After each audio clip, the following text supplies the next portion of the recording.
Welcome back, race fans, to the AOR Pro Mazda Championship. It's round 7 of this 3rd season from Brands Hatch. My name is Justin, and joining me once again, it's Fizzy. Yeah, hello Justin, hello everyone. We are here at Brands Hatch, like you said, a fantastic circuit, great fun to drive, especially in these Pro Mazda cars. And the first time we visited this track since Season 1, a race that was won by Kerry Nolden. So it'll be interesting to see if he can do the same today. Obviously a bit more competition on the grid for this season, but it should be a fun race. Yep, really looking forward to it. It's a fantastic track, lots of fast flowing corners, really great stuff. Last time out at Zandvoort, it was Kerry Nolden who took pole position, but it was his teammate who got the win after Govan Keeney made contact with Nolden in the first half of the race, and Kerry retired on the spot while Keeney continued on before crashing out on his own later on in the race. Justin Brunner finished in 2nd place at Zandvoort, with Jean-Francois Godin picking up the final podium position. In the championship, Jamie Fluke still leads Brunner, but the gap has been cut down to just 3 points, with Fluke sitting on 125 and Brunner at 122. That's how we left things last time. Now let's see how they'll line up for today's festivities at this classic British racing circuit with the qualifying report.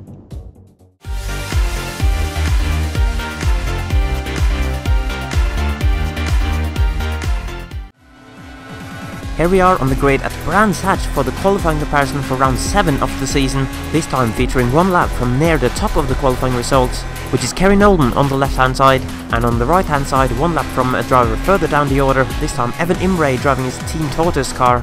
And the speed they managed to carry through turn 1 at Paddock Hill Bend already showed a clear difference between these laps. It's looking more similar though to through turn 2, but Kerry Nolden has already built a solid gap compared to Evan Imre so far in the lap. Nolden also using more of that artificial grass on the outside of turn 3 there. And now let's look at the differences going into turn 4. Kerry Nolden taking a less wide line compared to Evan Imre, and you can see the gap there already nearly a second ahead, I would imagine. More than half of the lap to go as we go onto the longest straight on the track. First up the hill and then back down the hill all the way up to 6th gear before going into this very fast turn 5, Hawthorne's Bend, 1 downshift down to 5th and a little lift of the throttle to go through there. And then another downshift down to 4th for the next fast right-hander, which is a very tricky one. Got to maximise the use of the curbs there, both on the apex and on the exit. And now going up the hill to turn 7, which is nearly a blind apex. So Kerry interestingly staying in 5th gear for that corner, while Evan Imre shifted down to 4th. And similarly here on the penultimate corner, the Nolden once again staying a gear higher than Imre and carrying seemingly more speed through the apex. And now shooting down the little straight to the final corner, Clark curve.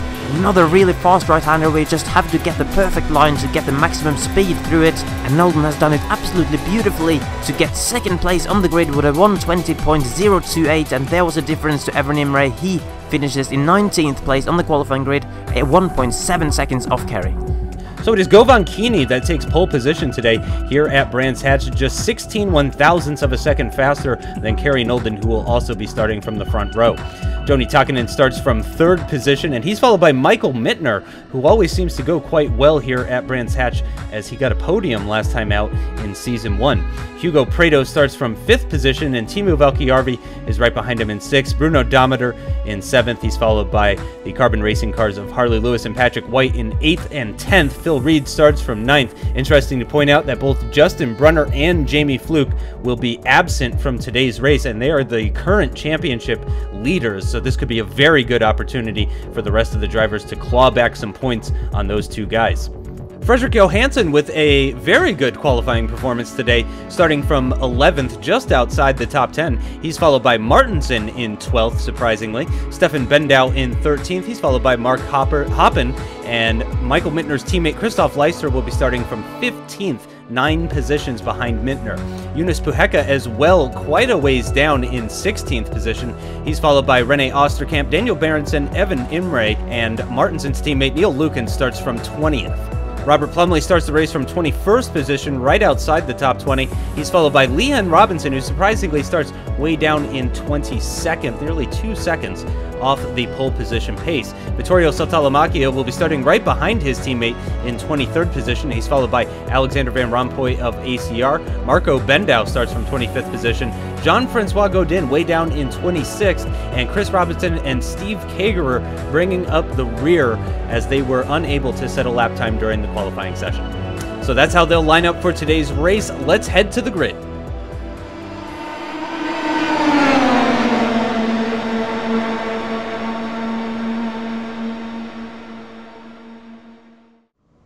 Welcome to the grid here at Brands Hatch, where we're about to kick off the second half of this third season with the AOR Pro Mazda Championship. There's Jean-Francois Godin. He got his first podium last time out at Zandvoort, way down in 26th place today for the start of the race. Teemu Valkjärvi starting from 6th. I'm sure he's going to be happy about that. Michael Mittner up in 4th. He had a good qualifying at Brands Hatch in the first season. There's Kerry Nolden, the Season 1 champion, starting from the front row, but he's got Govan Keeney right in front of him. Keeney's going to have the inside line for the first corner as well, so it's going to be difficult as we're waiting for the lights to come on now. Engines revving. And the drivers are ready to kick off this second half of the season, and they are away, and it looks like a decent start for the two front runners. It looks like Kerry actually has shot around the outside and taken the early lead of the race. It's been a pretty poor start for Govan Keeney as they head down the hill towards Druids Bend, and it looks like Nolden is going to defend the inside line there. It's a very long right-hander, difficult to go around the outside, as Teemu Valkjärvi trying to prove me wrong there. It looks like he's lost out on a couple of positions after starting in 6th, and Nolden, once again, having to defend from Govan Keeney. A couple cars running wide there at Surtees corner. We're on board with Nolden's teammate Phil Reed as we're heading into, I'm sorry, that's Surtees corner now as they're heading into the left-hander. And up the hill, he's side by side with Teemu Valkjärvi, who appears to continue to be dropping back. Phil Reed relegates him down into 9th position as we're headed down towards Hawthorne's Bend. Oh, and there's been contact between, it looks like Keeney and Nolden. Nolden's come across the track. It looks like he's taken out Mittner. Oh, no. What are the, that is a huge impact. One of the Glacial cars involved as well. I think that was Takinen, and there are just cars all over the place. You can see in the background, people are trying to get through. I'm sorry, I thought Mittner was one of the cars involved in that. It appears Michael Mittner has gotten away scot-free without any sort of issues, and he currently leads this race by quite a margin. I think that might have been Hugo Prado in 2nd, if I'm not mistaken. And there is Patrick White. He's got some damage. Got some blinking going on for... No, that was Hugo Prado. I think that was Dometer that's currently in 2nd position. And there is our race leader after the first lap. Michael Mittner with a very strong position. And yeah, that is Bruno Dometer in 2nd position. But holy cow, Fizzy, that's got to be one of the worst incidents we've seen in this league's history. Wow, yeah, absolutely. That was an absolutely humongous crash. That is not good to see, and it's completely messed up the whole field. I mean, Mittner clearly the lucky winner out of that whole incident, having taken the lead by several seconds now after avoiding it clearly. But so many of the front runners have been taken out. You go Kerry Nolden, Phil Reed, Johnny Takinen, all out in the spot, and probably, well, it looked like several more as well. I think Teemu might have been involved, Preto as well, so it's an absolute disaster for the guys at the front. So I'm sure we'll see a replay of it in a second, but let's now look first at the actual race start, and you can see Kerry Nolden getting a fantastic launch, absolutely brilliant, around the outside of Keeney even before they reached turn 1. Same with Mittner, he had a great launch off from 4th place, and had a look at Takinen on the outside going into turn 2, but unlike Kerry, he could not quite pull the move off, and he had to watch the Preto behind as well. Teemu on the outside of a few cars there as well, so good clean racing at the start at least. So not quite well, what did it turn out to be for the rest of the lap, but here we now have on board with Mittner, and you could just hear that he absolutely nailed the clutch pedal there. He just balanced that to perfection to get off the launch in an equally good fashion as Kerry really, but Takinen had a better start than Keeney, and therefore Mittner could not get a position, unlike Kerry on Keeney. So here we go then. Incident on lap 1, coming down towards turn 5. Kerry defending the inside line from Govan Keeney, clearly moving his car over to the right hand side of the track, but Keeney just goes for it. There was a tiny move, but he was never alongside, and it touches Kerry's rear tyre, and Kerry just loses control, spins tacking, and then goes sideways, and you know, people just can't avoid him, and he goes flying up in the air. There's absolute chaos. And man, we'll have to look at it again because to just get a full overview of who was affected there. So we have Keeney then. You can see there's a tiny gap, but he was never alongside. He touches the tyre of Kerry and completely sends him out of control. Then he touches Takinen as he tries to avoid Kerry as well. And man, what do we even say about this? This is just it's a don't know what to call it. An absolute disaster really for so many drivers. Such a shame to see, and the backwards view from Kerry, and he just doesn't do anything wrong. He didn't change direction of his car at all, and yeah, just a touch on the red tire just sends him out of control. Keeney goes for an optimistic move, and here we have Keeney's on board, so let's see how it looked from his view. and how far alongside he was. I mean, why would he even go for the inside there? This is such a fast corner that they're going into. There's no way you can sneak up the inside there when you're not properly alongside. And Keeney has just gone for an almost get. How has he not been taken out himself? I don't even know. He might have some front wing damage, but somehow Keeney seems to have avoided getting major contact there. And man, what do you think about that, Justin? I think that's pretty incredible, and I think Michael Mittner is a secret genius. The way he managed it, and here is the onboard. This is what I've been really looking forward to. So he was in that great position of 4th. He goes right off the circuit to avoid everything, but that was the exact right move to make. Michael Mittner with those lightning reflexes, just avoiding. I believe that was Kerry Nolden. Bruno Dometer as well, another one of the big winners in this incident there. You can see Harley Lewis looked like he was going to possibly try and get by Dometer there, and then just ends up slamming into a car at full speed. So that clearly was not the right choice. We can see that onboard from right here, Phil Reed. And yeah, Dometer just really, you can see he was off the throttle and just kind of snuck through very carefully. As we're going to see it from a little bit further back from Johansson's point of view. And you can see, I think that was Takinen just going flying, and there goes Teemu as well. You did say that Teemu was involved in that as well, and I believe it was actually Patrick White that he made contact with him, or was that Harley Lewis? Yeah, that is Patrick White that he made contact with. And we were on board with one of the AOR red cars there. I'm actually not sure who that was, but they were able to navigate through that pretty well as well. It was Martinson actually, and this is the new battle for 2nd position, being led by Bruno Dometer, and somebody gets a little bit wide there. Yeah, that was Stefan Bendow just getting a little... Wow, and Mittner is gone, just absolutely gone. You cannot see where Mittner is anymore. And all of this, also another big winner as a result of this, Jean-Francois Godin up to 9th position after only 2 laps, and he started in 26th. I think that that fact there shows exactly how crazy that incident was, that Godin was able to gain 17 places in the first 2 laps. One of those positions was off his teammate who started on pole. So it's been a great start for Godin, but unfortunately that's at the expense of almost a dozen and a half drivers. Yeah, it's obviously hard to say exactly how affected everyone was from the crash, but I'm sure. I mean, some of them probably had to retire on the spot. Some of them probably towed back to the pits and are currently sitting in the pits trying to get their car repaired and just hoping to get any kind of running more today. But obviously it's completely shaken up the battle for the podium. I mean, everyone in that train we saw currently battling for 2nd are guys that you normally wouldn't expect to see in that position, as we see Godin now going on the inside of Robert Plumley, coming down the straight towards the scene of the accident, turn 5. And they managed to go through there without any contact. And or do they? No, they don't. Wow. That was Plumley. There's been some contact. Yeah, Godin got through. I'm not sure who was it that touched Plumley. The camera was sort of at the entrance of the corner, and the contact was at the exit of the corner. That's a shot of Keeney, actually, the one-time pole sitter with his extremely damaged Star Mazda. Yunus Puheka, way down in 10th position right now in the top half of the point scoring positions at the very least. And I was going to say, we were having a nice little battle, actually, between Christoph Leister and Robert Plumley, as now Godin, who was right behind the two of them. He's now having a look at the inside of Paddock Hill Bend, inside of turn 1 on Christoph Leister, and it looks like a pretty straightforward move for him. And is his teammate, Govan Keeney, going to be able to make the exact same move heading into Druids? And it looks like he is. So Christoph Leister losing out on a couple of positions there from the teammates Godin and Keeney, but at the moment, Godin is the leading car for team players here.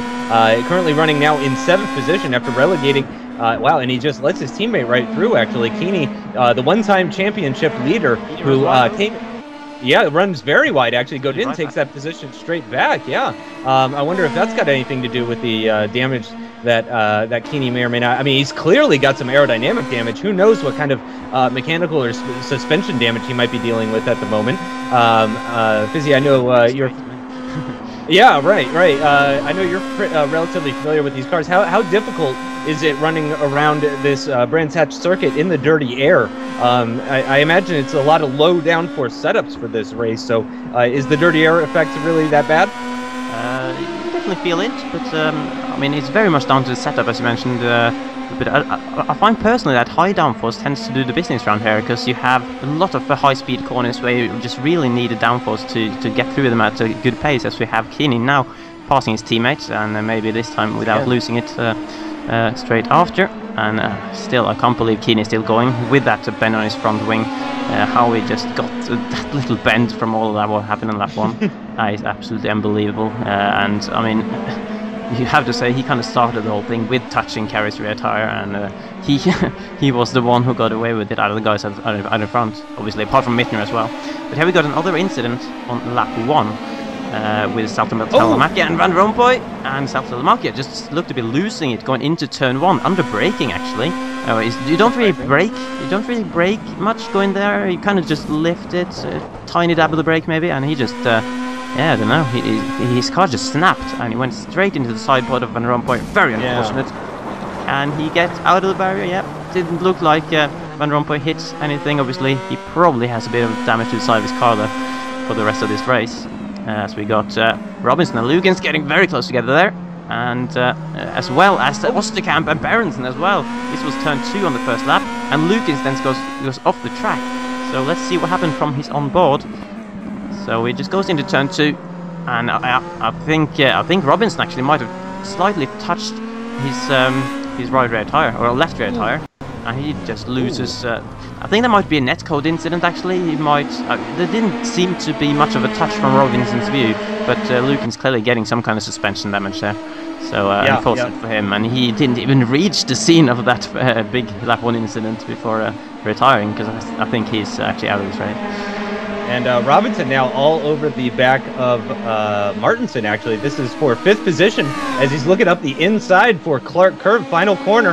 And it looks like, wow, Martinson's actually hanging around the outside. That is a corner where you can really get the power down nice and early as it opens up. And they are still side by side as they head into turn 1. Surely the inside line is going to be the faster line here, and it looks like it is. I'm not sure who this is right behind them. I think this might be Keeney, actually. This is Keeney we rumble with. Yeah, he's going to try to go around the outside of Martinson. If he can get the inside line for Graham Hill Bend, that might be job done, and it looks like he has. Yeah, pretty easy there as Martinson was battling with Robinson. Robinson now up into that 5th place position. Martinson now down into 7. But of course, Keeney now involved, and I'm sure he's probably going to be trying to gain as many of these positions as he possibly can. He was, as I said earlier in the broadcast, he was the one-time championship leader, but again, entering this race in 6th position currently, with just 78 points to his name. Jamie Fluke currently sitting on 125 as we're looking rearward from the car of Bruno Dometer, who is still in 2nd position. Yeah. And correct me if I'm wrong, but I think we've said this before, Bruno Dometer not showing super great pace, but he's defending quite well. And I maybe I'm having some deja vu or something, but it seems to me that we've had this exact discussion about Dometer in previous races this season. He doesn't seem to be the fastest guy, but he's really got some nice racing talent as he's still holding everyone up. Yeah, I mean, it's been a similar situation in previous races as well, as we have Lee Robinson now going up the inside of Frederick Johansson for 4th place in the race, and Johansson though carrying more speed around turn 1. Robinson staying on the inside and getting that move done. But yeah, like you mentioned about Dometer, he's just an excellent defensive driver, to be honest. We've seen it several races earlier in the season as well, that he has been not quite up there with the front guys on pace, but has just managed to keep people behind and frustrate people and get good results from defending well. Oh, and that's one of the Bendows. I'm not sure which one that was. That was Stefan Bendow, who has come to a complete stop at Surtees corner, which is a very fast corner, so very difficult for people to try and change. That was at the exit as well. And it does look like Keeney has actually gotten by Dometer. Keeney now takes 2nd position in this race. I cannot believe that. Michael Mittner is still very far up the road. And as we said earlier as well, Mittner really seems to be a bit of a Brands Hatch specialist. Here's a replay of an incident that happened on lap number 2 with Stefan's brother, Marco Bendow, who just got into the grass there at the exit of, I believe, Hawthorne's Bend, turn 5. And that sent him into the barrier. And here is the replay of Stefan Bendow. Oh, and he's having a look at the inside on Dometer. Dometer stays to the outside, and let's see what happens here. He just runs so deep and Dometer actually manages to keep going. That's incredible. Frederick hit him as well. Johansson got completely caught up in that. It looked like everyone managed to get through without too much trouble. Obviously, well, let's just first see what happens there. Stefan on the inside of Dometer going into turn 4. And then takes, he just gets on the throttle a little bit mid-corner and understeers wide into Dometer, and Fredrik Johansson just can't avoid him. Goes flying to the side, and there's a little bit of a tap from someone a bit later as well. So let's see. From Robinson's view, you can see he was the car just behind this, and he just moves so well to avoid that. Just clips his front wing a tiny bit on Bendo's car, but gets away with it. As we got from Fredrik's view, and oh man. Oh, and he goes completely flipping. He was being passed by Keeney at the exact same point, and I guess he was a little bit unsighted from Keeney being on his left and just couldn't see Bendo in time. And Martinsen though and Godin both managed to avoid him as well. So I think you're right about that. I think Keeney blocked his view of Bendal a little bit, not purposefully, of course. That would be a neat trick if he was doing that purposefully. I was just gonna say it's such a shame for Johansson as well, and of course Stefan Bendo, even though it's kind of his fault on that occasion. But both of them are guys that we don't see fighting for podiums very often. This was kind of a special opportunity for them, I guess, to fight for something here. Bendo's best result before this was 10th, I believe, which was last time out of Zandvoort. This is his first season, of course, and Johansson's best result is 7th from Lime Rock in season 2. So, such a shame. It was a good opportunity for personal best results for them, but taken away, unfortunately. Yeah, Johansson also qualified in 11th. I'd say that's above average for really either of the Team Tortoise cars.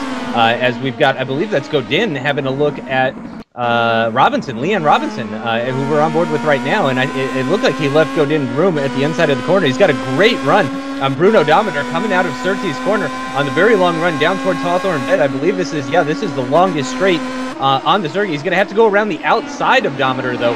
Very difficult corner to go around the outside of. Is he going to be able to carry enough speed? He's coming under attack now from Godin. Godin grabs the inside line at Westfield Bend. Holy cow, that's incredible stuff as they disappear over the crest of the hill. And Godin ahead of Robinson. And now Hecker getting ahead of Martinsen there as well, I think. Yeah, Puheka as well on the move, getting ahead of Martinsen, now up into 6th position after he started the race today. Where was Puheka? Wow, he was actually pretty far down. It looks like he was in about 16th position. That's very far down for Puheka. So, yeah, I mean, this was a pretty mixed up grid. What we're seeing, like Mittner in 4th position, but as we said before, Mittner a bit of a Brands Hatch specialist. But Godin now with the extremely difficult task of trying to get by Bruno Dometer. Not many people manage that. Yeah, very, very difficult task. Dometer's got that front wing damage on the front left-hand side of his car, but that appears to be the only major issue I can see with him. A little bit on the rear wing as well, I think. He's got a tiny bend on his rear wing, I think, from the lap 1 incident. Oh, wow. Because when he was so nearly getting caught up, you can see on the left-hand side, as Godin now has a great chance actually, going up inside of turn 5, just getting great slipstream, great run on the straight, and he takes that position cleanly. So Godin up to the podium positions, and both of the team players' cars are now on the podium, with Keeney having run away in seconds after taking advantage of that Bendo incident earlier. And speaking of Keeney, though, we got the incident on lap 1, the huge one, obviously, that we saw there with Keeney and Kerry. Obviously, the contact that started it, and that incident is now under investigation, which is interesting. We don't usually get mid-race investigations here, but that is one that is currently going on. And here we have a cinematic slow-mo of what went on in the aftermath of that contact between Keeney and Kerry, yeah, what can you even say? There's Takkanen flying up into the air after being hit by Holly Lewis, who just couldn't avoid him. Phil Reed spins back onto the track. Mittner gets out ahead. Carries back there, having retired already, stopped on the gravel trap. Timu gets contact with Patrick White, and a few lucky drivers managed to escape through it all. There's Johansson. Yeah, Johansson, Martinsen getting through as well. So, man. And we've got a car into the pits. Yep. I think that's a Glacial car. Yep, that is Puheka, pitting from 6th position before the halfway point of this race. And that's something we really haven't talked about with the circuit, and that you might be able to provide some insight in. What sort of fuel consumption are we looking at here? Is the pit window pretty big, pretty small? You're looking at a pretty standard consumption, I guess. You're not going to have to struggle too much on the fuel, but obviously this is the first person we've seen go into the pits, and I think this is pretty much when the pit window starts, so you'll probably see it for about 6, 7, 8 laps maybe. Not completely sure, but yeah, it shouldn't be too long until the other guys have to consider pitting as well to respond. And here goes Robinson on Bruno Dometer, actually. He's going to have to go around the outside at Hawthorns, which I don't think we've seen anybody successfully pull off so far in this race. He's actually hung around the outside. Very nicely done. He's going to have to go around the outside once again, though, at Westfield. Oh, man, he runs a little bit off the circuit into the gravel there. You can see some dust coming off the tires. It looks like he's got track position on Dometer, but Dometer breaks a little bit later. Wow, this is incredible racing, and he runs a little bit wide. Martinson not too far behind him. Dometer goes around the outside at the penultimate corner and keeps Robinson behind. But now Martinson, I think, with an excellent run on Robinson here. Robinson falling back a little bit out of Dometer's slipstream, so Martinson could possibly have a chance at an overtake heading into turn 1 at Paddock Hill Bend here as they start lap number 18. He's got the inside line on Robinson. Is Robinson going to be able to brake late enough? It does look like he has just about. Yep, Martinson playing it safe there.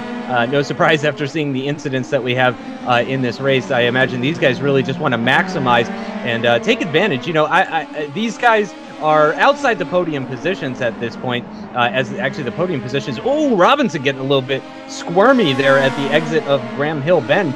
And wow, having a look up the inside of Dometer, this is a fantastic little three-way scrap for 4th position that we're seeing here between these 3 drivers. And I mean, really, this would be 4th place would be a great finish for any of these guys. Yeah, absolutely. And we got side by side with Robinson on the outside, though, going to turn 5, and Dometer on the inside gets the move down. You really want to have the inside there, but Dometer ran wide, though. Oh, yeah. Great switchback from Robinson, but Dometer is still hanging on around the outside. He's so stubborn, he just doesn't want to get past, and he pulls back ahead going into turn 7. I don't know how he managed to hold it around the outside of Robinson there through turn 6. That was incredible stuff, and he just carries on his good form of the defensive drive, still holding on to the back of Robinson with the slight damage he has, so he is at a bit of a disadvantage due to that damage probably compared to Martinson and Robinson just behind him. As Robinson now just goes into the pits, yeah. And that's 2 laps later than Kptk, I believe. So it'll be interesting to see where they come out in relation to each other, because Kptk was also in this group before he pitted, of course. And we got Christoph Leister as well, who's also joined this train now. And Wes Martinson runs wide out of turn 1, and Leister gets a position on him.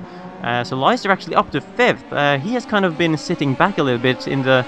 well, he's been solid so far in this race, but he's now getting into contention a little bit there.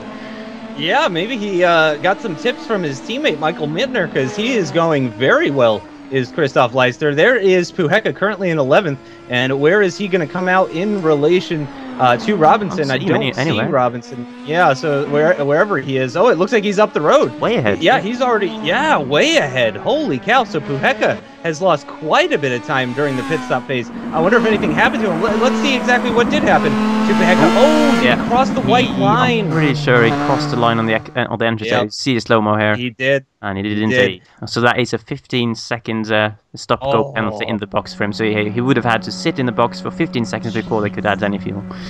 That is a bit harsh, I'm not going to lie. That is a very stiff penalty for such a small infraction, if you ask me. And there is our race leader, though, as we are approaching the halfway point of this race. We're on lap number 20. And there is Martinson, I believe, coming out of the pits. There is Robinson now coming down the start-finish straight, and it looks like Martinson is going to be a little bit of a ways behind him. Crucially, he might even be out of slipstream range. So Robinson currently in 8th position, but I mean, this could potentially be a net 4th, depending on how all the pit stops shake out and everything. We've still got we've got to wait for Dometer to make his pit stop, I believe. Here's an incident that happened on lap 10 at about a quarter of the way through with Hugo Prado. As he was going through Graham Hill Bend, he just ran very, very wide. And then I think he just turned the car a little bit too much on the grass there. I think he was a bit too anxious trying to rejoin Timo Valkjärvi. Oh, he goes for a spin and into the barrier as well. Yeah, I think both of these drivers were actually quite a few laps down after having had repairs for the first lap incident. So obviously with that, those 2 incidents probably sealed their fate.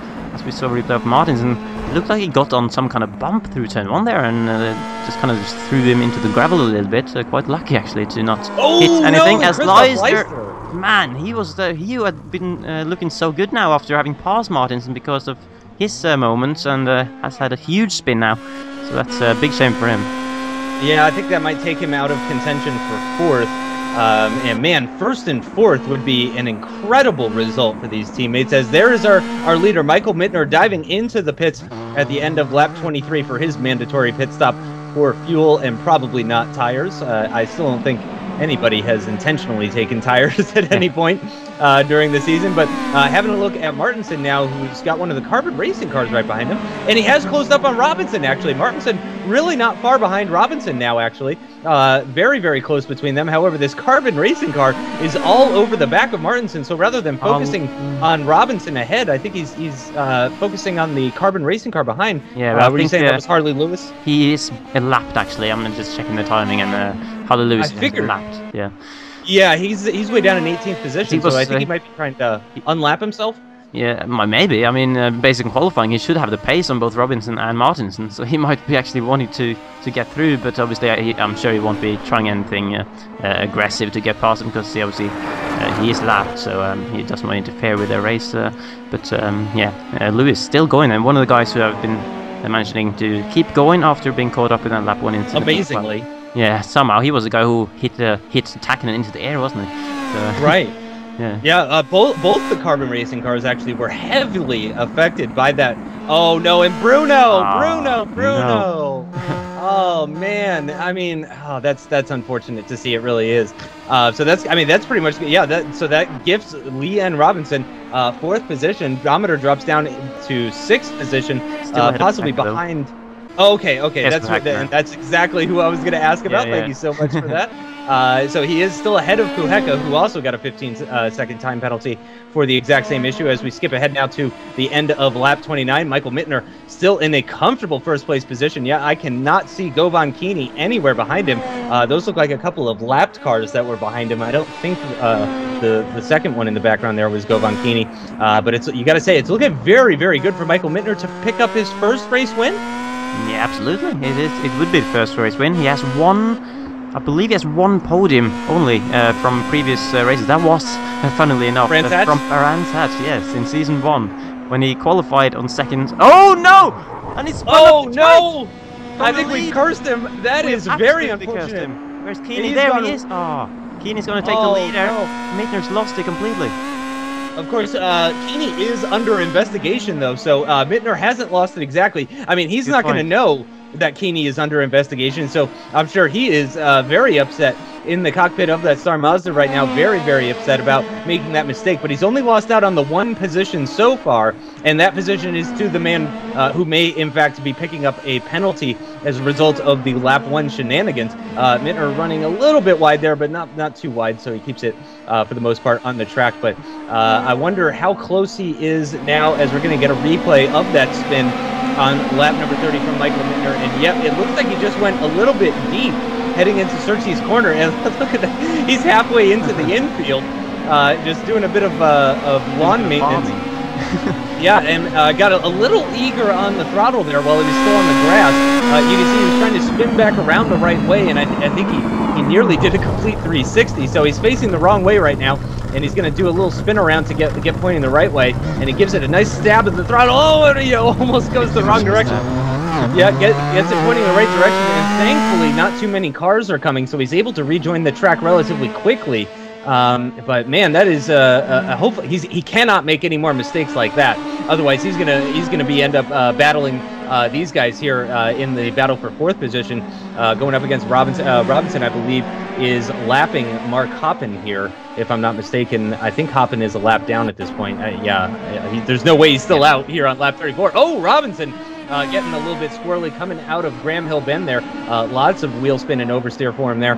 Martinson possibly smelling a chance to get that 4th place position towards the later stages of this race. He is right behind him. I mean, he's still in that slipstream range. We really haven't seen Martinson pressuring Robinson so far in this race, as Robinson, I believe, is actually about to lap his teammate. Yeah, he is indeed. Osterkamp being lapped, and here we go. Godin currently running in 3rd, and I believe, no, he's not too far actually. I thought he was further ahead than that of Robinson. He's only about 5 seconds, I'd estimate, maybe even less. as we got Christoph Leiser then. Oh, he's had another spin on lap 34. That's pretty much... Is that the same location? Yeah, absolutely. It is a carbon copy of what happened with him earlier on, as we have a cinematic on board with Joni Takinen of the lap 1 crash. And let's see, as he flies up in the air, goes for some plane driving practice, some piloting, testing his piloting skills, and that's pretty spectacular. But not really what you want to see in a race like this. No, certainly not. As we are on board with Martinson now, again in 5th position as it stands right now, but still just about within striking distance of Leanne Robinson, who is in that 4th place position, just outside of the podium. So some smoke there as they cross the start-finish line. I'm not sure what that was all about. I don't know if somebody's having a barbecue in the pit lane. We did have a lot of retirees in this race, so I wouldn't be too surprised to find out that somebody's already cooking up their dinner. But as it stands right now, we do still have racing on circuit, specifically for 4th position. Ooh, Robinson once again running very wide. And he spun it. He's done a complete spin, or just about. He did a half spin. Got it pointing the right way once again. And Martinson moves up into 4th position. Robinson down into 5th, and that is Dometer not far behind him. Dometer is going to be able to carry a lot more speed through Surtees Corner, which means all the way down this run towards Hawthorne, he's going to be gaining time and possibly could be looking at taking that 5th place position, as we're about 90% done with this race. Really only 4 laps to go still here at Brands Hatch, and Dometer looking like he might actually be able to grab another position, which would be fantastic for him. Horrible for Leanne Robinson, but right now it's all about that man Martinson, who just took 4th with not too many, and we're going to get a little replay actually, and we can see that nearly half spin, but then he catches it, gets it pointing back in the correct direction, keeps it out of the barrier crucially. I mean, this could have been a race-ending incident. Look at, he was headed right for the barrier. Oh man, I mean that could have been his day over, but instead he only loses the 1 position. So all in all, it could have been a lot worse. Yeah, absolutely, and I think, I mean, we're coming right towards the end of the race now. It's only about 2-3 laps to go. Godin currently running 3rd with a nice cushion down to Martis in 4th now, and there's a big gap up to his teammate. Actually, no, not his teammate anymore. Mittner running in 2nd, but he's got a big gap down to Godin. And then there's Keeney about 5 seconds ahead of Mittner. As Mittner now starts the penultimate lap of the race. And, well, it'll be interesting to see what happens with that investigation for Keeney. So we don't really know yet if Mittner is actually driving for the win here, or if he's going to have to settle for 2nd place. So yeah, I don't know. We don't know the exact gap right now, but I mean, you know, if Keeney was to pick up a penalty, I mean, I don't think it would just be like a 5-second penalty. I imagine it'd be more on the order of like 10 seconds or more. And again, we don't know the gap between the 2 of them, but just based on, you know, when we saw Keeney go past, and we know Mittner is quite fast here, so I think it's looking pretty good for Mittner. Again, we don't know the exact time between them, but you know, he's at the very least, he knows he's going to be picking up a 2nd place position as we're coming to the end of this penultimate lap. So he's on for another podium at Brands Hatch, and I'm sure he's got to be happy about that. But at the same time, he's got to be kicking himself for losing the lead of that race. Just again, we don't know what's going to happen with that incident on lap 1. This very well could be the technical leader of the race. We really don't know, and he really doesn't know either. As the lap counter just so there goes Keeney through turn 1, running very wide once again. That's not the first time we've seen him run very wide there. Oh wow, there we go. That is definitely more than a 5-second time penalty. He has actually been disqualified from the race for causing a major collision on lap 1. By far the stiffest penalty that we've seen dished out in the entire history of this league. Yeah, but also the biggest incident that we've ever seen in the history of this league.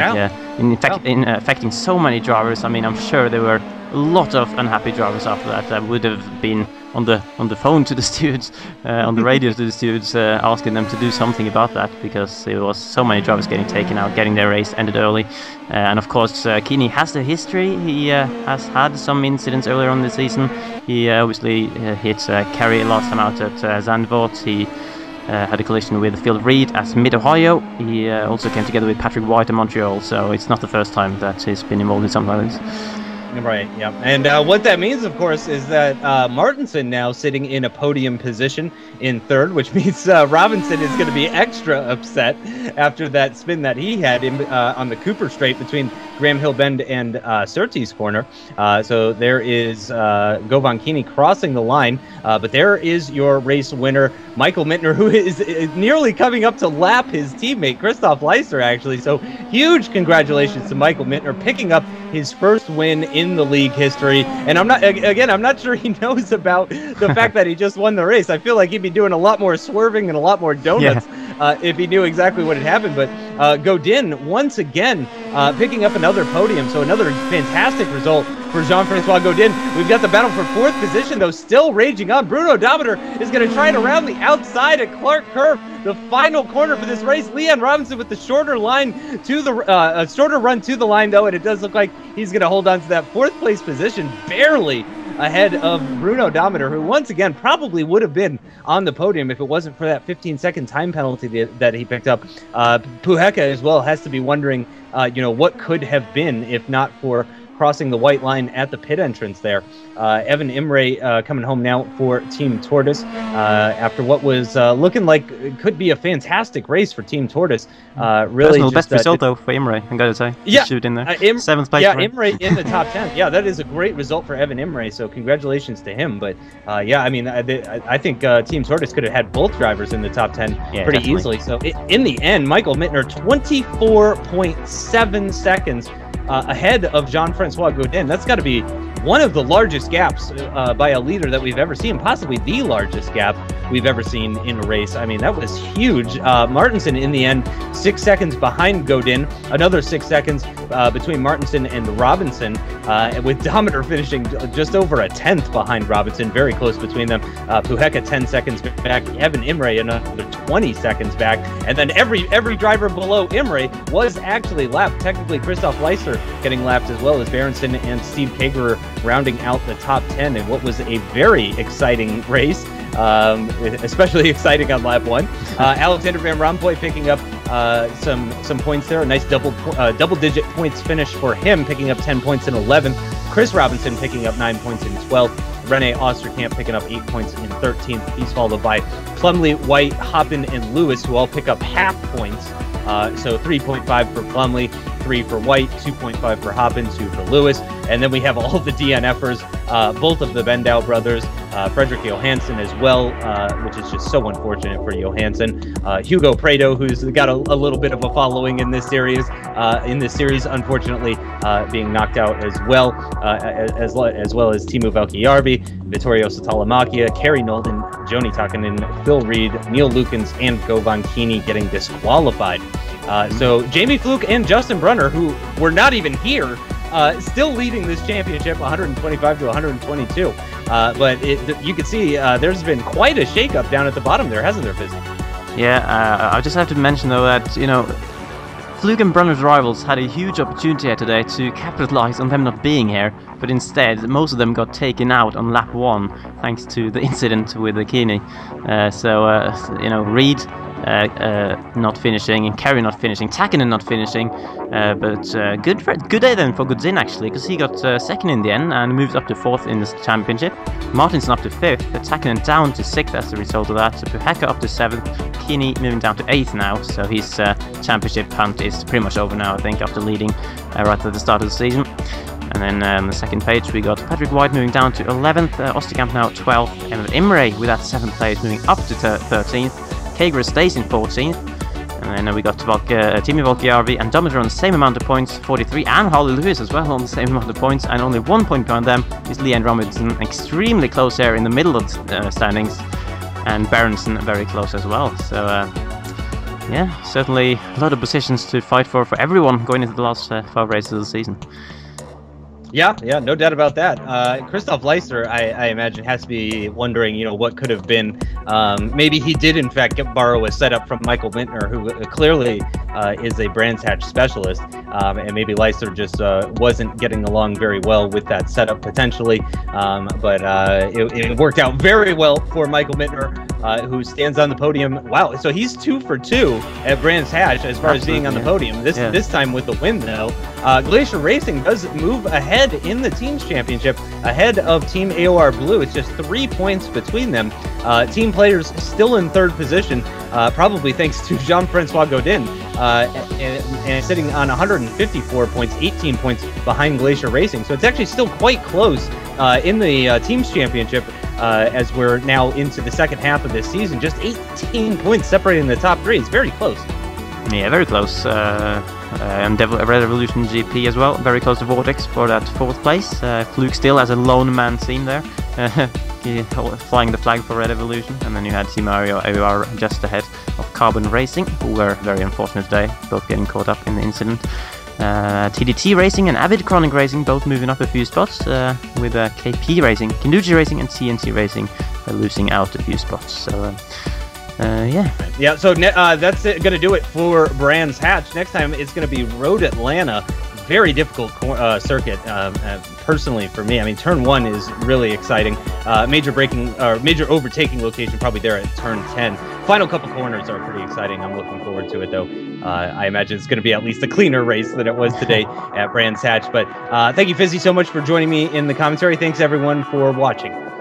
Yeah, it's been great to be here, and obviously a very kind of unusual race here at Brands, so hopefully it'll be a more normal race with a good battle for the win next time out at Road Atlanta. Yep, should be good. Thanks for watching, guys. We'll see you next time.